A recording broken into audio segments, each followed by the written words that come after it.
মাসিকের সাইকেলে ঠিক কততম দিনে সহবাস করলে বাচ্চা কনসিভ হওয়ার সম্ভাবনা থাকে সবচাইতে বেশি?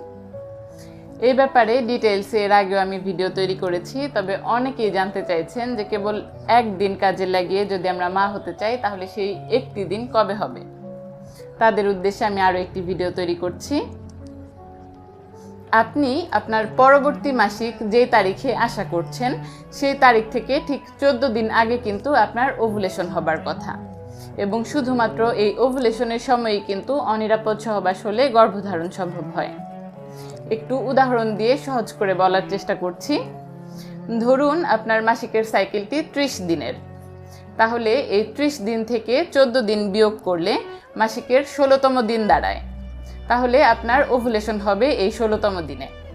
অন্যদিকে কারো যদি মাসিকের সাইকেল 26 দিনের হয়, তাহলে এই 26 দিন থেকে 14 দিন বিয়োগ করলে কিন্তু 12তম দিন দাঁড়ায়, তাহলে তার ক্ষেত্রে 12তম দিনেই ওভুলেশন হবে। এই ওভুলেশনের সময়টিতে যদি অনিরাপদ সহবাস করা সম্ভব হয় সেই ক্ষেত্রে কিন্তু গর্ভধারণের সম্ভাবনা অনেক বেশি বেড়ে যায়। কেউ যদি একটু রিস্ক নিতে না চান তাহলে এই ওভুলেশনের দিনটির একদিন আগে ও একদিন পরের সময়টিও কাজে লাগাবেন, ইনশাআল্লাহ উপকৃত হবেন। ধন্যবাদ।